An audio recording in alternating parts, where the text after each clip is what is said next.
చేవెళ్ల డిక్లరేషన్ను వెంటనే అమలు చేయాలని ఎంఆర్పీఎస్ వ్యవస్థాపక జాతీయ అధ్యక్షులు మేడి పాపయ్య మాదిగ డిమాండ్ చేశారు. దళిత కుటుంబాలకు 12 లక్షల ఆర్థిక సహాయం అందించే అంబేద్కర్ అభయహస్తం పథకాన్ని వెంటనే ప్రారంభించాలని అన్నారు.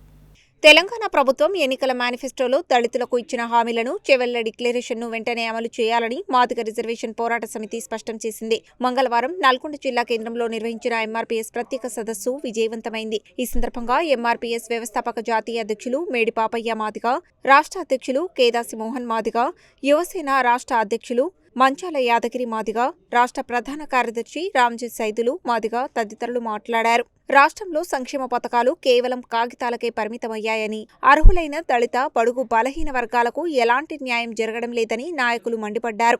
ఎన్నికల ముందు దళిత బంధు స్థానంలో డాక్టర్ బిఆర్ అంబేద్కర్ అభయహస్తం పథకం ద్వారా ప్రతి దళిత కుటుంబానికి 12 లక్షల ఆర్థిక సహాయం అందిస్తామని చెప్పిన ముఖ్యమంత్రి రేవంత్ రెడ్డి అధికారంలోకి వచ్చాక ఆ మాటను విస్మరించారని విమర్శించారు. రాజకీయ పార్టీలు దళితుల ఓట్లతో అధికారంలోకి వచ్చి రాజభోగాలు అనుభవిస్తున్నాయని, కానీ అసెంబ్లీ, పార్లమెంటు దళితుల సమస్యలపై నోరు విప్పడం లేదని నాయకులు ధ్వజమెత్తారు. ఈ న్యాయమైన డిమాండ్ల సాధనకై రాబోయే అక్టోబర్ నెలలో హైదరాబాద్ లో నిర్వహించబోయే మహాగర్జన సభను విజయవంతం చేయాలని, అందుకోసం గ్రామ కమిటీలను బలోపేతం చేసి లక్షలాదిగా తరలి రావాలని పిలుపునిచ్చారు. ఈ కార్యక్రమంలో దళిత రత్న పోతెం సహదేవుడు మాదిగతో పాటు పెద్ద సంఖ్యలో ఎంఆర్పీఎస్ కార్యకర్తలు, దళిత మేధావులు పాల్గొన్నారు. ఈ కార్యక్రమంలో ఎంఆర్పీఎస్ రాష్ట్ర ప్రధాన కార్యదర్శి మేడి నరసింహ మాదిగ, ఎంఆర్పీఎస్ జిల్లా ఇన్ఛార్జి రామ్జీ సైదులు, ఎంఆర్పీఎస్ జిల్లా ఇన్ఛార్జి సహదేవ్, ఎంఆర్పీఎస్ జిల్లా అధ్యక్షులు చింత సైదులు, చింత లక్ష్మణ్, కంబాలపల్లి వెంకటరమణ తదితరులు పాల్గొన్నారు.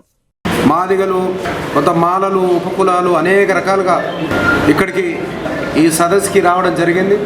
ఈ సదస్సులో దాదాపైన నల్లగొండ జిల్లా నలుమూలల నుండి అనేక దళిత ప్రజలందరూ కూడా హాజరు కావడం జరిగింది.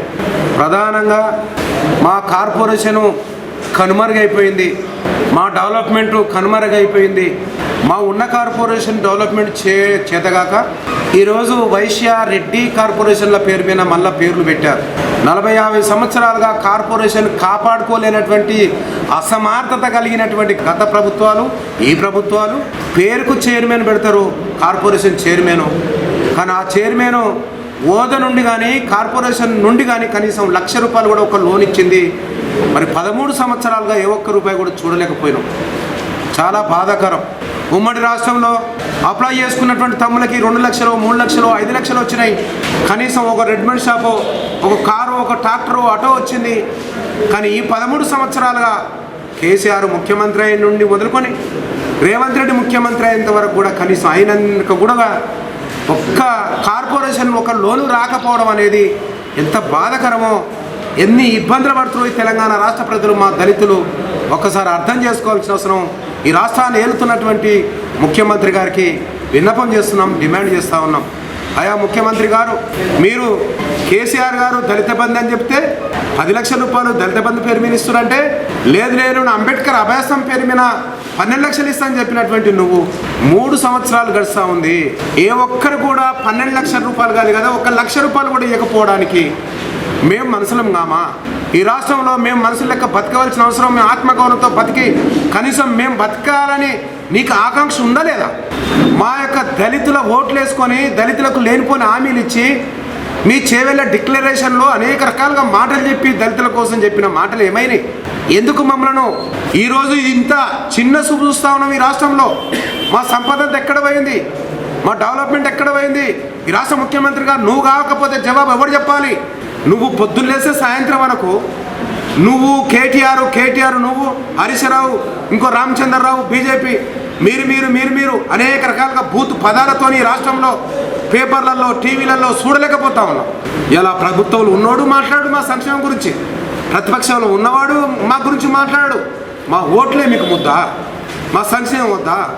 మా డెవలప్మెంట్ వద్దా? కాసుకోండి రేవంత్ రెడ్డి గారు. ఈ రాష్ట్రంలో మాదిగలని ఒక తాటి మీకు తీసుకొస్తాం.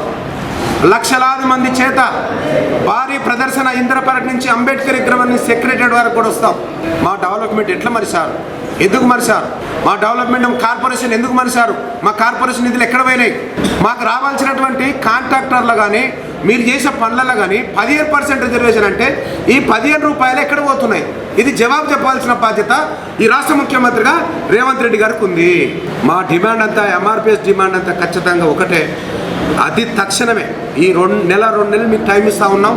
ఈ 1-2 నెలల్లో మీ కార్పొరేషన్ ఎక్కడైతే అర్హత కలిగినటువంటి డిగ్రీ చేసిన ఇంటర్మీడియట్ పిల్లలకి 10 లక్షల రూపాయలు ఏ బ్యాంకు సురిట్ లేకుండా ఖచ్చితంగా ఇవ్వాలని చెప్పి ఒక ఎంఆర్పిఎస్ పరంగా డిమాండ్ చేస్తూ ఉన్నాం. ఈరోజు అన్ని జిల్లాలకు ఇట్లాగే డేట్లు తీసేసి అందరినీ చైతన్యపరుస్తూ ఉన్నాం.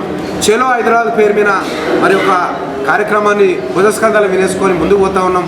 మాదిగలందరూ, ఉపకులాలందరూ, మాలలందరూ కూడా ఎక్కడ కూడా అధైర్య పడకుండా ఈ రాష్ట్రంలో ఓటేసినాం. నీకు కూడా ఒక పౌరునిగా బతికే రైట్స్ ఉన్నది.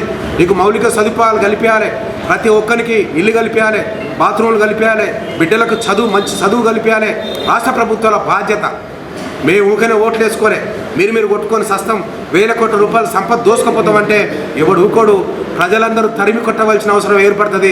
తక్షణమే మా సంక్షేమ పథకాలు రిలీజ్ చేయి రేవంత్ రెడ్డి, లేకపోతే ఖచ్చితంగా మా ఆగ్రహానికి, కోపానికి గురి కావాల్సి వస్తుందని చెప్పి తెలియజేస్తూ